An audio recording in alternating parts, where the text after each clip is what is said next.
Eksekusi pengambil alihan pengelolaan pasar dilakukan oleh Perumda Pasar Makassar Raya. Pengelolaan diambil alih agar tidak dianggap sebagai pembiaran. Pengelolaan aset pemerintah setelah adanya kasus dugaan korupsi yang dilakukan oleh pengelola Pasar Butung.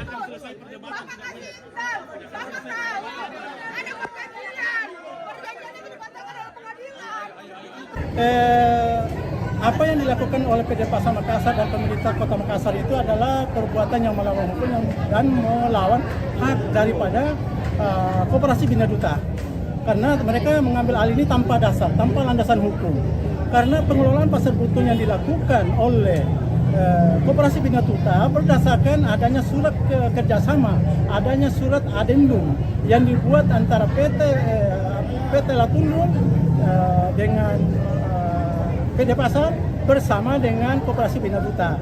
Karena di sini dulu pada saat ada investor itulah yang membangun Pasar Butung ini. Makanya berdasarkan adendum itu penguasaannya, pengelolaan Pasar Butung sampai tahun 2037 masih ada 15 tahun.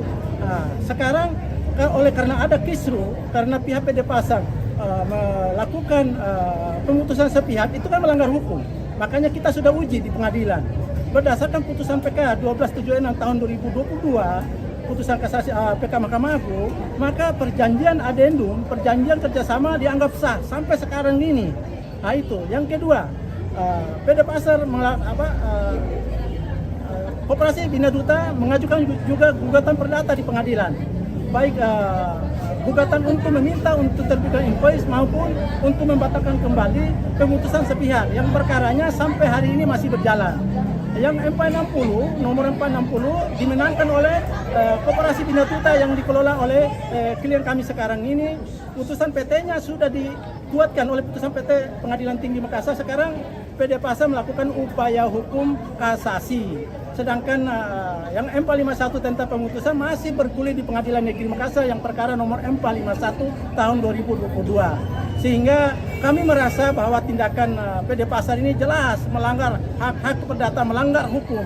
Karena PD Pasar tidak punya kewenangan untuk mengambil alih sebelum masa berakhirnya pada tahun 2037. Nah, pasca pemilihan dari Pemkot sendiri dengan mengambil alih kantor, apa yang dilakukan oleh PT Duta, Pak? Apakah tetap juga akan berjalan dengan sendirinya atau bagaimana? Atau kami tetap bertahan dan kami akan melakukan selaku kuasa yang diberikan perintah oleh pengelola untuk melakukan upaya hukum, baik melakukan upaya hukum pidana maupun perdata. Kan ada kerugian yang lebih besar di sini. Ada sempat mediasi di dalam, Pak? Tidak sempat mediasi. Saya yang meminta supaya dengan ahli waris dari investor untuk mau mediasi dengan pihak kejaksaan. Cuma pihak kejaksaan mengatakan ada ditemukan korupsi baru. Itu kan tidak ketemu itu persoalannya. Korupsi baru seperti apa, Pak? Yang dimaksud? Ya, kami juga tidak tahu. Kasus korupsi ya korupsi. Kalau masalah hak tidak boleh campur adukan menurut hukum kan begitu.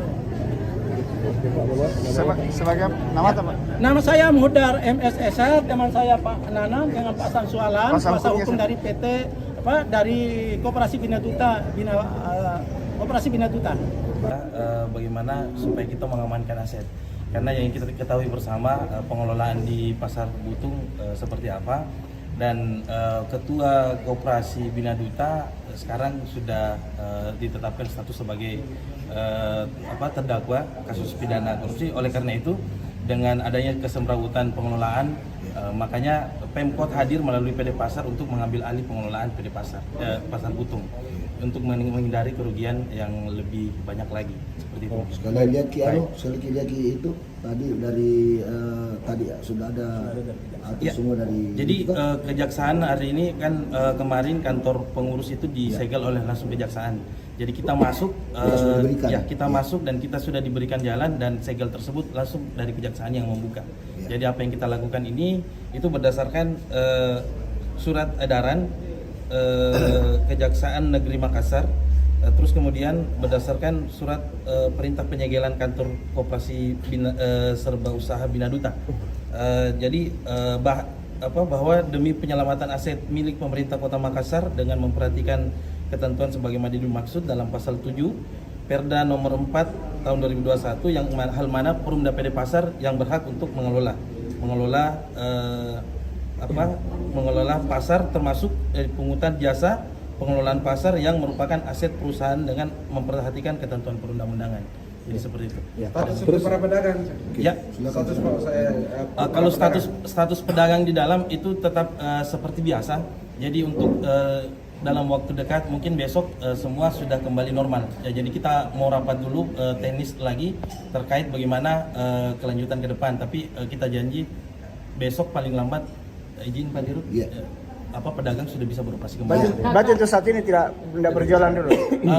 Ya paling cepat itu besok kita pastikan, tapi kalau tidak tertutup kemungkinan mungkin sore, tapi kan jam dagang sudah sore, jadi kemungkinan untuk maksimal besok. Kan setelah diambil alih, apakah nanti ada penataan ulang pedagang di dalam atau bagaimana?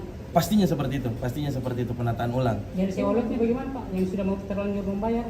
Sewalet ya itu tadi makanya untuk pembayaran kemungkinan nanti kita pakai sistem cut off. Iya. Ya, jadi cut off bagaimana ya.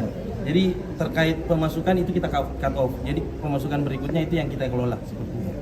Iya. Pak, bagaimana dengan jawaban dari pihak ahli waris bahwa hal yang dilakukan ini berbeda ya, bukan dari sisi korupsi mestinya, harus kembali ke sisi bahwa mereka sudah buat MOU kesepakatan sampai tahun 2037. Bagaimana dengan itu, Pak?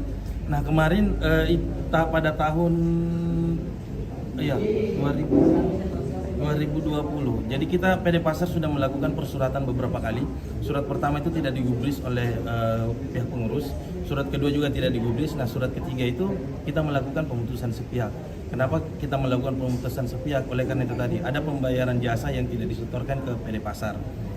Oleh karena itu dengan adanya kejadian seperti yang saya sampaikan tadi, kita PD Pasar selaku penegak perda, selaku berdasarkan perda kita mengambil alih pengelolaan biar tidak ada lagi kerugian lain yang lebih banyak dikeluarkan. Berapa? 24. Yang pakai preman keluar sini. Yang pakai preman semua keluar sini. Yang pakai dinas masuk semua sana. Yang tidak jalan